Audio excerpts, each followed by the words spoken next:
I have been wondering at your peaceful slumbers, and that was the reason why I did not awaken you, because I wanted you to be out of pain. I have always thought you happy in the calmness of your temperament, but never did I see the like of the easy, cheerful way in which you bear this calamity. Critio to Socrates, who waits execution from Plato, Crito. I asked the Piarists once during my early missionary years if they knew why I was there. You are here because this is a beautiful place. The water is pretty. There are good things to eat here. The Phaeacians are nice people.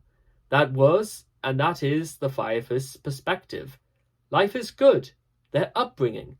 Everyone learning early on to pull their own weight produces a society of satisfied members that is hard to argue against. Daniel Everett, don't sleep, there are snakes. In all of human history, there have never been a better time to be alive. In fact, economist Charles Kenny declared the period 2000 to 2010 to be the best decade ever.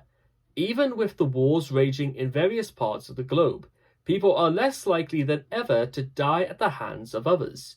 We can expect to live decades longer than any generation until the last century. Worldwide, the average life expectancy is 68 years, more than double than what it was in 1900. Dire poverty and many forms of oppression are on the decline, and you and I are enjoying a material and cultural abundance undreamt for the vast majority of human history. We are, by historical standards, rich.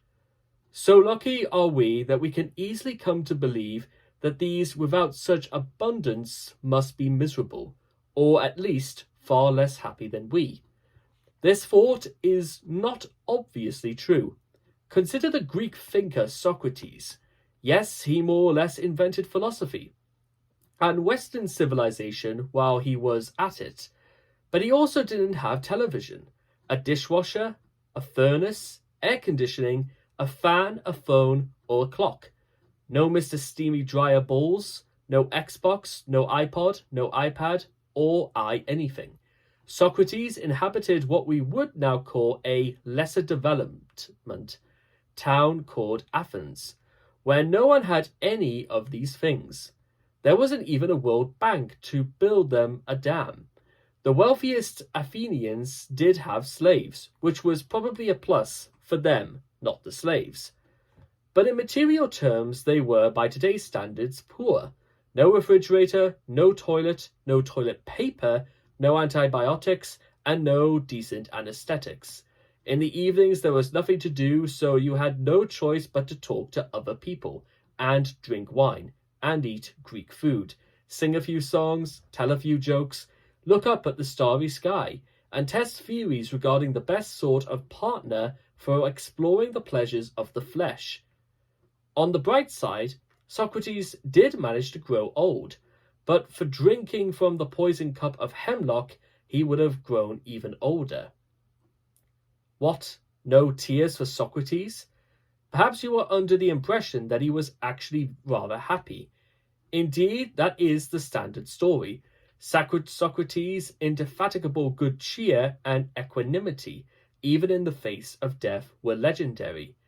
And just about all the major philosophical schools that followed him up as a paradigm of the happy, flourishing man.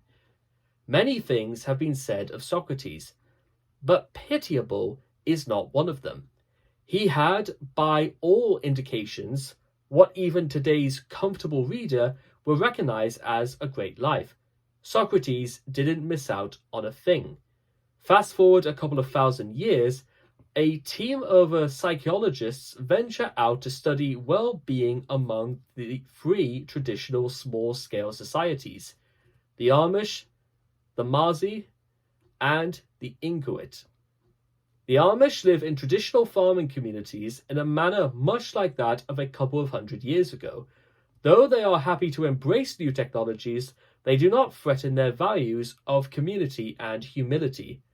The Maasai are herders whose members live in huts made of excrement, and whose men are expected to kill a lion with a spear if they really wish to prove their manhood. The Inuit lead a hunter-gatherer lifestyle in Greenland, which is probably one of the less appealing places to be a hunter-gatherer.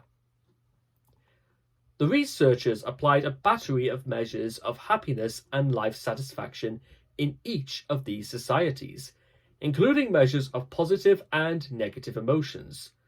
No small job that, to get the Maasai even to talk to these compatible city slickers, the lead investigator found it necessary to volunteer for a very, very painful sacrification ritual, which essentially involves having pieces of your chest burnt off, muscle and all, with a hot stick. If you so much as make a sound, you're a wimp. Table 1 shows how they did compare to some other groups, looking just a little self-reported satisfaction with their lives. Measures of positive urges, negative emotions, also were quite favourable for all three groups, particularly the high-spirited Maasai. Many would take the results to show that these poor communities are all happier than the average college student, and in 2 cases just as happy as the richest Americans. This would be an overly hasty conclusion, as we'll see, but if life is just a value of tiers for these folks, they've apparently not figured it out. And that is going to be my thought for the day. Let me know what you thought, and if you would also like me to continue this introduction to happiness, I would be more than satisfied to oblige. Thank you.